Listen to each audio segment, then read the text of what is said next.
Hello and welcome to Poly-Innovator. I am Dustin Miller, PolyInnovator, and this is a video, 1-year anniversary video of the Multidisciplinary Spectrum. Now, I'm really excited because I finally got all this working. I even have this special camera now so I can look at this one as well as the main one now that's new.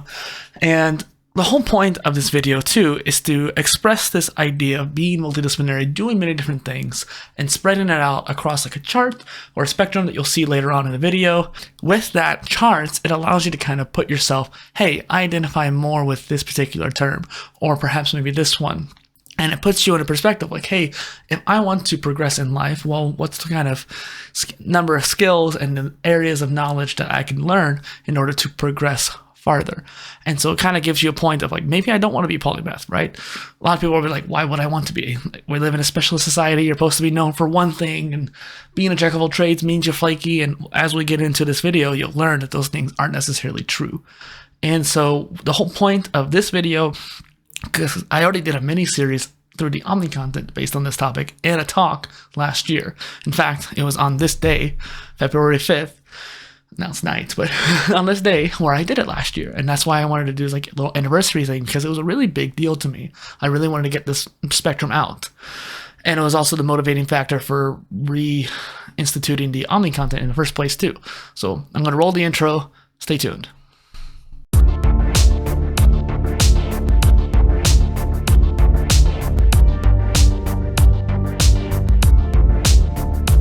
All right, welcome back. And so this is the video to really explain the spectrum. Then we're going to get a little more details, and then I'm going to talk about like each of the terms individually.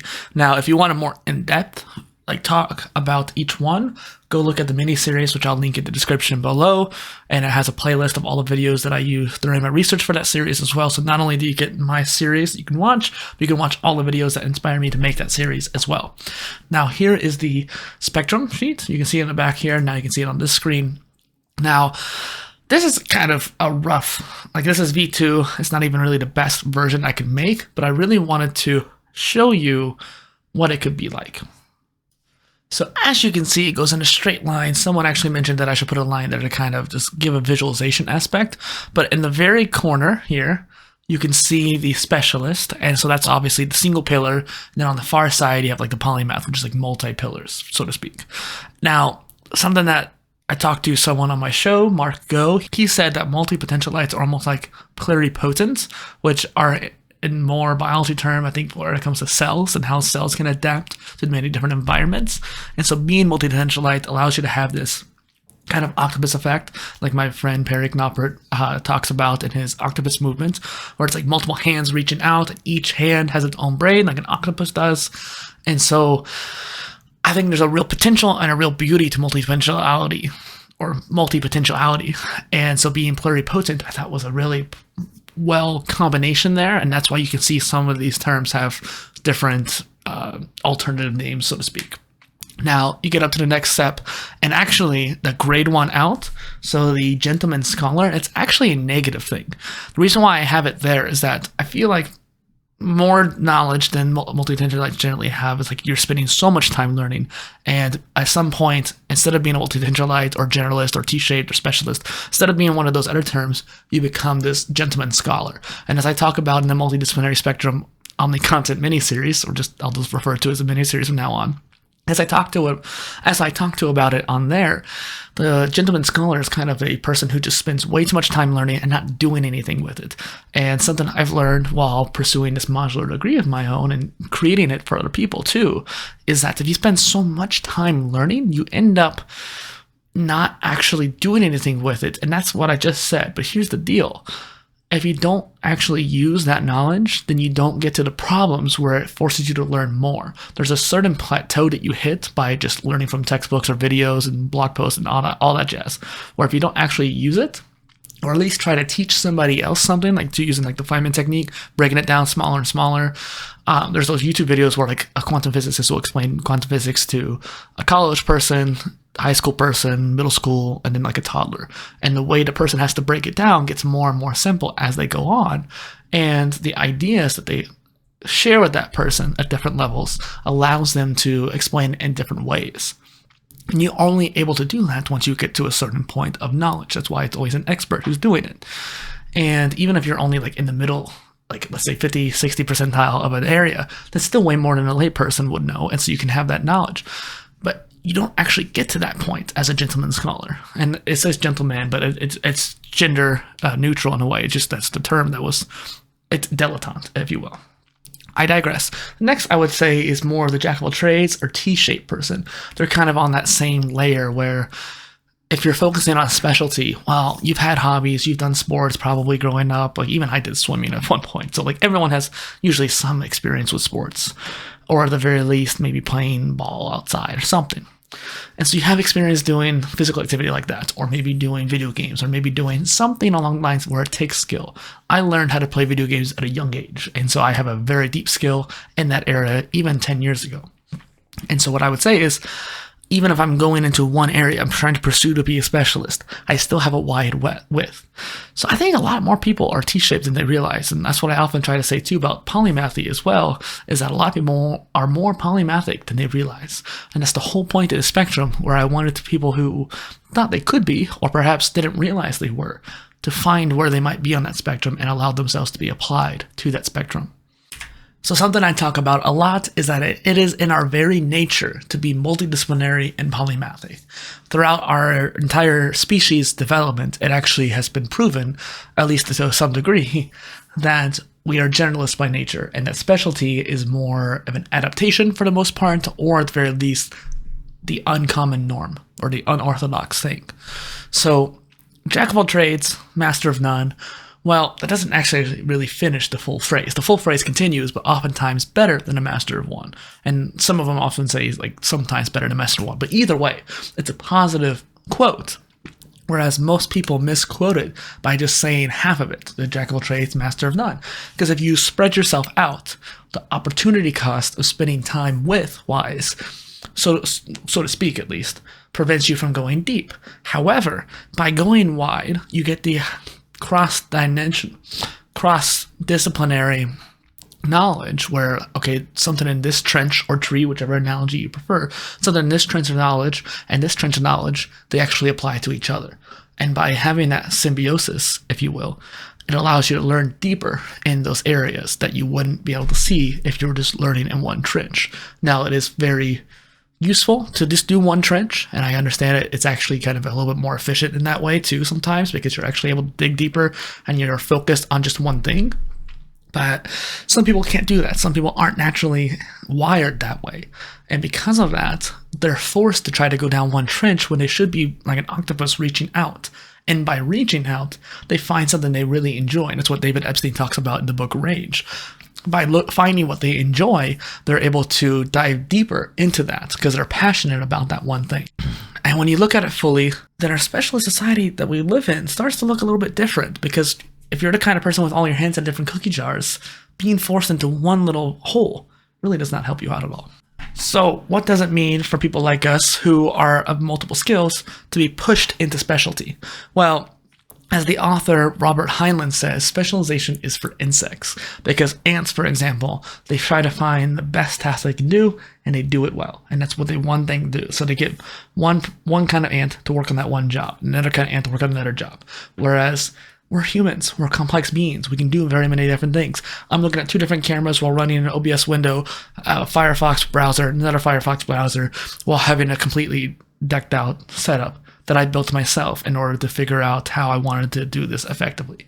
Those are multiple different skills coming together. Being able to multitask in various ways in order to make sure I have all the information available to me to make this video, for example. So when you have all these hyper-specialized people in the world and they only see things from one perspective, it limits them. It prevents them from seeing the bigger picture because they're only looking through one lens. But when someone who is more of an octopus or more different viewpoints, wired differently, we see things from multiple different lenses and multiple different ways, allowing for a much more holistic perspective. So just in case you don't know what a polymath is, I'm not going to sit here and ask you, do you know what it is? Because there's no way for you to tell me back unless you go set a comment right now. What I would say is, a polymath is an individual whose knowledge spans a great number of subjects drawing on complex bodies of knowledge to solve problems. It's more of a definition that's been put together by a lot of different definitions to really have a more solid understanding of what it is. So why should you let yourself be multidisciplinary? So as I said before, people think that being a jack of all trades, for example, is that you spread yourself too thin and you're not able to produce anything deeply. And honestly, we've lived in such a society of specialists for so long that it's all most people can think about or even understand. So when we talk about being a generalist, it almost seems esoteric, almost seems out there. But like I said, it's actually in our DNA to be generalists, and I'll explain why here in a little bit. But over time with practice, you become good at many different things. If you are a person with the potential to do many different things, why would you hold yourself back? Some people realize that at a young age that they're actually interested in many different things. And so they're kind of spread widely and they're interested and curious and indulging that curiosity. That's what's really beautiful about human nature too. We have that innate curiosity. And something that Dave Burst on the Polymath podcast told me, he said that like curiosity is a skill and it has to be cultivated. You have to work on it. You have to actually train to be more curious. Even if you're naturally curious, you have to indulge that. You have to train it as a skill. And when you view it like that, sure, it makes it a little bit more like logical in sense, and when curiosity should be a little bit more magical in nature. But by approaching it in a logical way, you get to experience that magic even more so. And so I interviewed these multidisciplinary people on my show, the Polycast I mentioned, and I find that I find people who are multidisciplinary or polymathic, and this is because you can tell by the way they set up the profiles that they don't know how to really describe themselves as just one thing. And it's a good thing. I want to find that. I want to find people who have put polymath or all-rounder or T-shaped or jack of all trades or generalist, Renaissance person, all these different names, right? I want to find those people. In fact, there was one day I literally searched polymath in Twitter and just went down the entire list. I only found like a handful of people that were potential like interviewees, but I went through probably 11,000 listings on there. It was ridiculous. And it was so worth it. So worth it. So someone who is a hero to me, Leonardo da Vinci, he was indeed an all-rounder, as they say. He made several contributions to science and art, and yet they're still relevant 600 years later. Had his books been published back then, instead of like locked away in a Catholic vault, then we would have been able to progress as a society forward tenfold. Imagine what society would look like now. And it's only because he was able to be multidisciplinary and be someone who was interested in many different things and pursue those things. He forgoed the societal norms and just decided to do his own thing. And he was successful at it. He failed a lot, but he learned from his failures enough to actually be successful. He pissed off some people too, but he still was successful.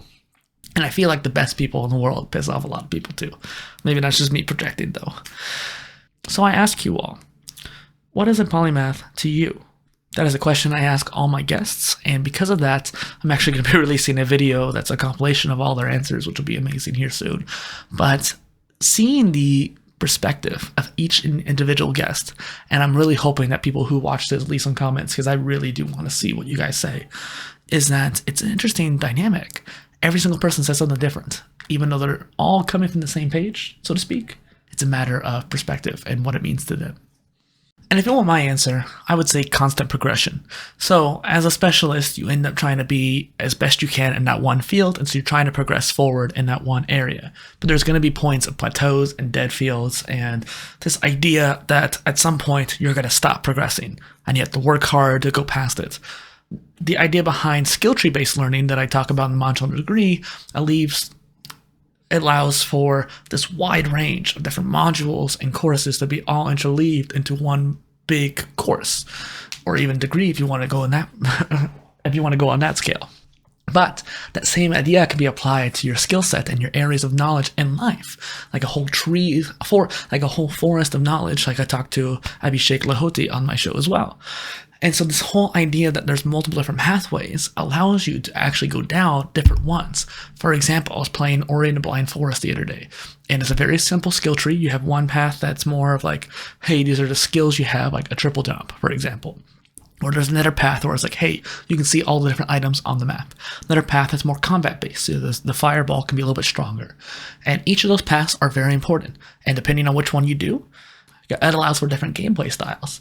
And as I was playing it, my roommate, who played this game before me, he kept really acting in awe because I did not choose the view things on the map option. And for a long time, I was missing some very critical items because I was going different paths. I actually found a lot of items, but I found like only one of one kind when I needed another kind.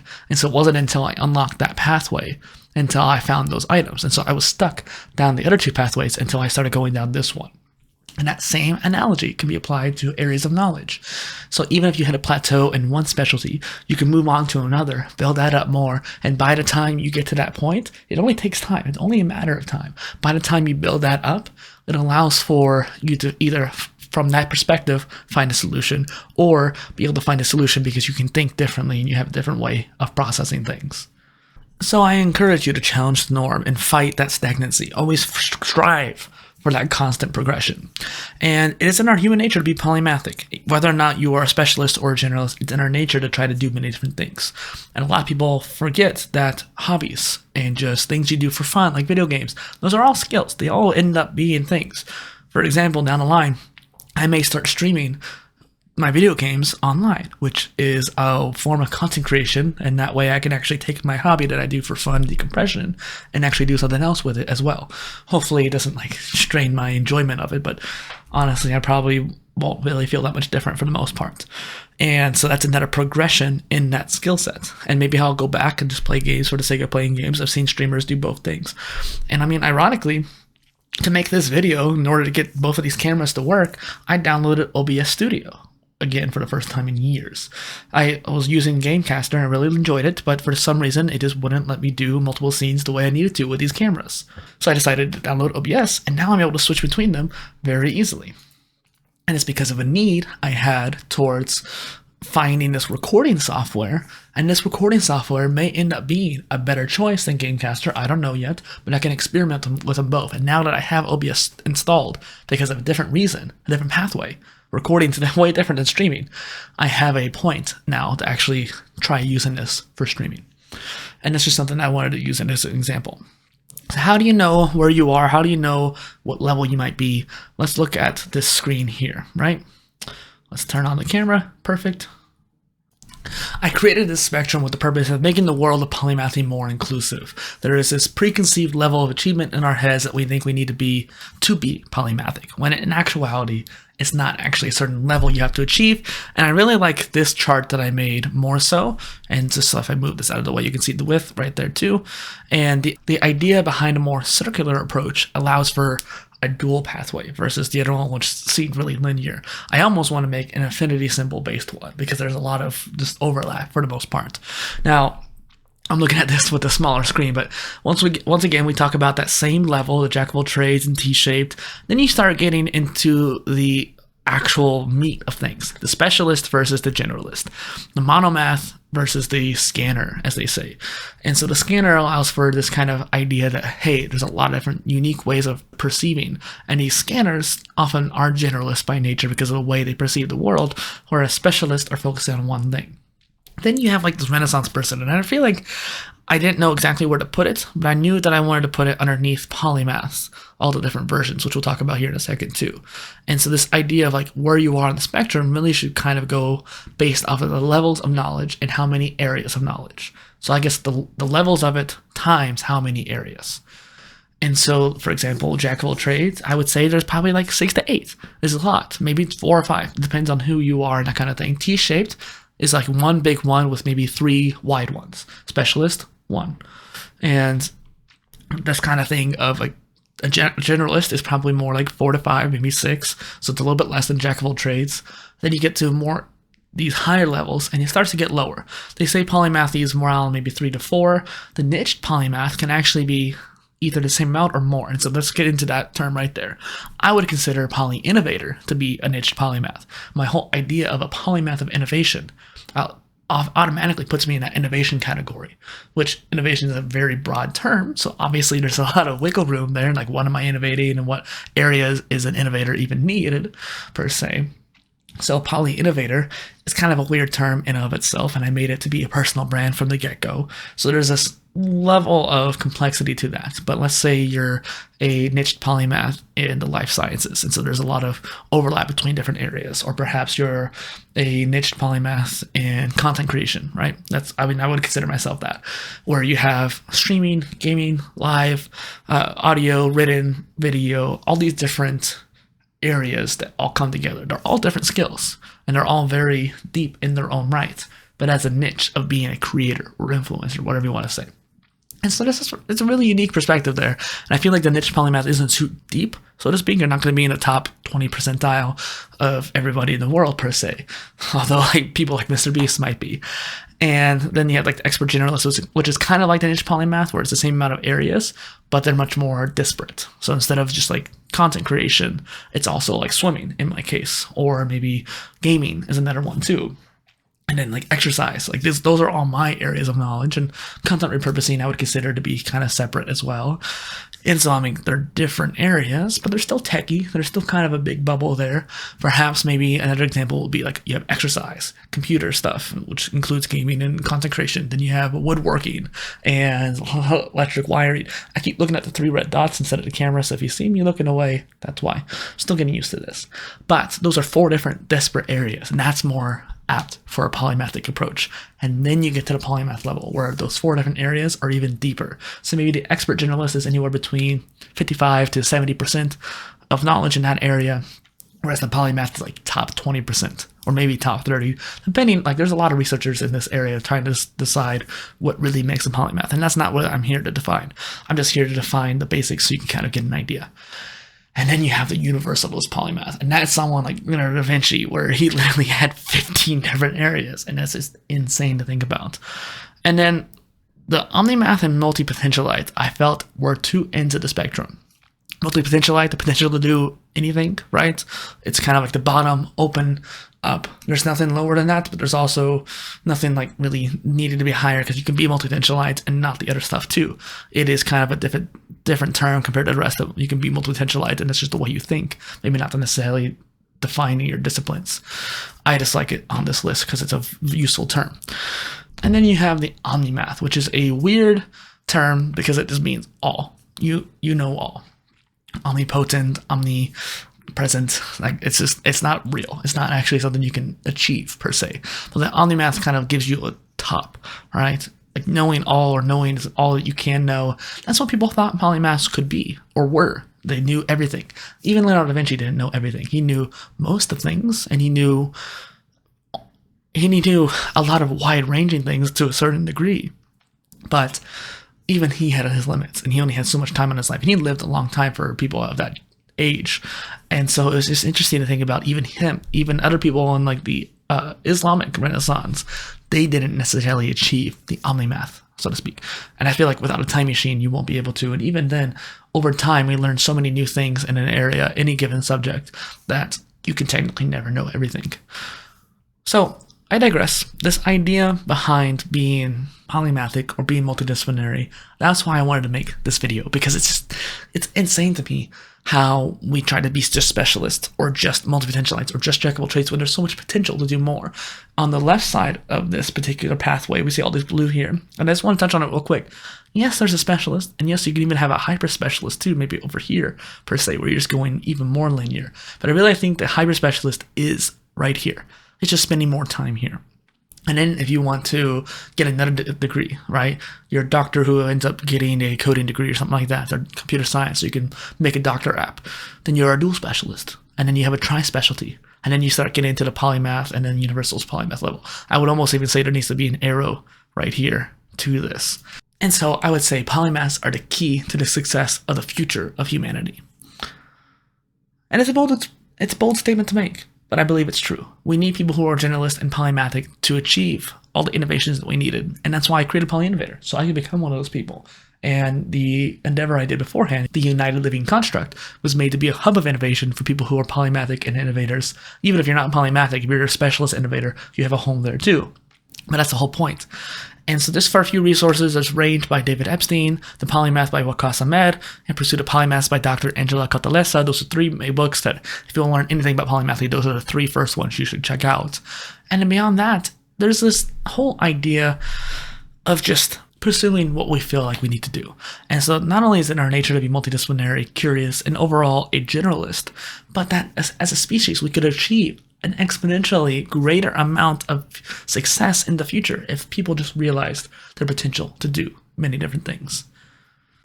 One last thing I want to mention before I wrap up is this study by Dr. Patrick Roberts from the Max Planck Institute for the Science of Human History, and he suggests that a traditional ecological dichotomy exists between the generalist and who can make use of a variety of different resources and environments and inhabit those environmental conditions, and specialists who have a limited diet and narrow environmental tolerance. And so this whole idea of specialist versus generalist has been around for the entirety of our species.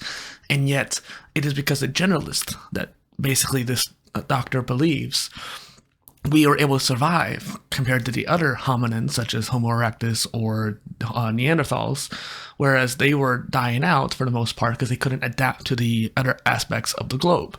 So while we spread out different environmental conditions such as like snow and maybe just mountainous regions versus the Sahara that we were used to, the idea that we're actually able to adapt was due to the generalists. And I think now, at this time in our species, we're facing the same deal, but in a more digital sense, where adapting to the digital world is something that could be akin to that whole spreading across the globe kind of thing. Because the whole metaverse is one thing, but then the blockchain, NFTs, Web3, that's a whole other thing. And even someone in my space who's a creator and actually in the digital world on a regular basis, even I'm having a hard time struggling to understand all that. But I'm still trying to adapt. And I think there's people who are even farther along, or not as far along, who are choosing not to adapt. And it's that specialist mindset that's causing that. They're like, I'm good at what I'm good at. I don't need to know this next thing. And because of that, they are not adapting and they are choosing to stay stagnant. And it's those people who are going to be left behind when the generalists are adapting to this new internet and new wave of innovation. So in this line of thinking, I encourage you to look at the spectrum and see where you may be on this scale of competency and skills and areas of knowledge, and try to identify where you might be. That's the whole point of why I made it. I wanted to be inclusive to people like you who are watching this video and trying to figure out, hey, where do I stand? So check it out. Thank you. I'll leave a link to the playlist in the description below. Peace out.